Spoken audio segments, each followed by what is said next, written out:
Welcome back to the water cooler, everybody. I got to tell you, the latest from Israel is not good, and we're about to get the latest on it here in a moment. But I must say, over the weekend, with everything that went on with the building in Gaza that was destroyed, that housed the Associated Press, I have a whole big commentary to do on that. I mean, I understand the Associated Press is frustrated. They did have a warning to get out. Everybody's okay, number one. Number two, you know what?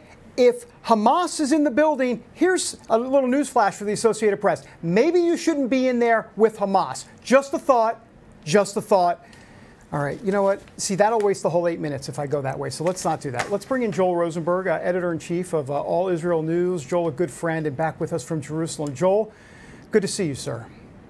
Great to see you, David. Thank you. Joel, give us the latest. Boy, I tell you what, it doesn't seem like it's letting up at all. Maybe the opposite. No, this has been one of the most difficult days. I think we're topping now 3,200 rockets in the last week. We're now moved into week 2. There's enormous international pressure building at the UN and around the world on Israel to stop defending ourselves. Yes, a ceasefire would be wonderful, but not a ceasefire that locks in gains for a radical Islamist terrorist movement that has shot more than 3,200 rockets at us so far. But I will tell you that the big headline, I think, so far, today at least, and over the course of the week, David, is that Israel is fighting a two-front war. Israel's not only fighting radical Islamist terror groups, we're also fighting the left wing in the media and in Congress and in parliaments in Europe and around the world that are acting as though we should de-escalate, that we should cool it, that we should, take it easy. Can you imagine if Washington or London or Brussels or Paris was being fired at with 3,200 rockets? Nobody would be calling for restraint, and it's anti-Israel. It's bordering on anti-Semitic.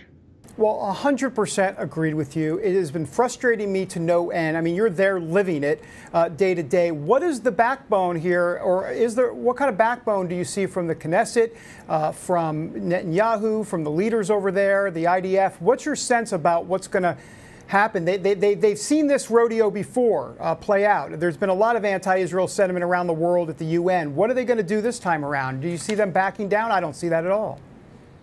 No, I think Prime Minister Netanyahu, Defense Minister Benny Gantz are showing the best of their leadership. Both men have been criticized enormously in the last few years. They're both political opponents of each other, but they are working closely together. And day after day, hour after hour, the Israeli military is taking out senior Hamas commanders, senior Islamic Jihad commanders.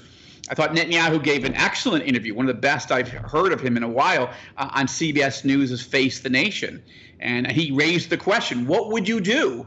What should anyone do if they're being fired at by more than 3,000 rockets and missiles? And it's insane, frankly, to ask us to de-escalate. Now, there will come a point in which both Netanyahu and Defense Minister Gantz and the Security Cabinet decide enough. We've accomplished our objectives, and if Hamas is really ready to stand down, then we are too. But we're not there yet.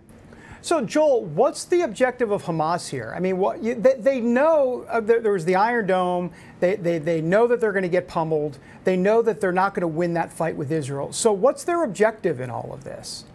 I think there's 3 objectives that Hamas has.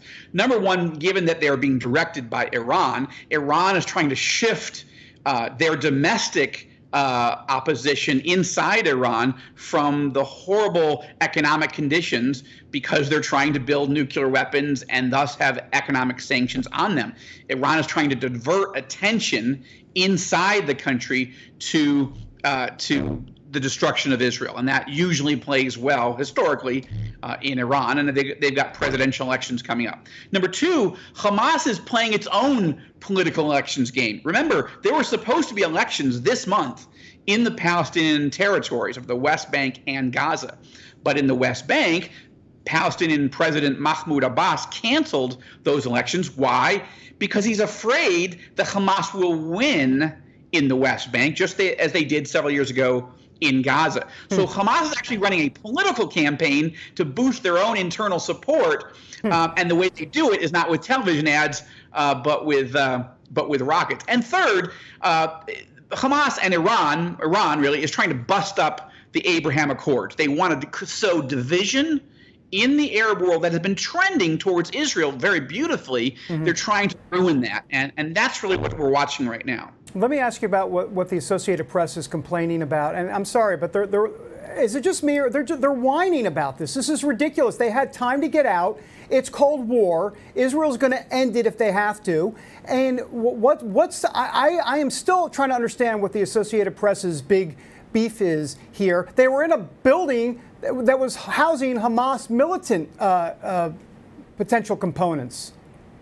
Yeah, and what's important here, David, is what is not really getting reported in the American press, particularly by the Associated Press, which is a former Associated Press reporter, Mati Friedman, reported back in 2014 that AP reporters were being brutalized and harassed, intimidated by Hamas, which was working in and around their building.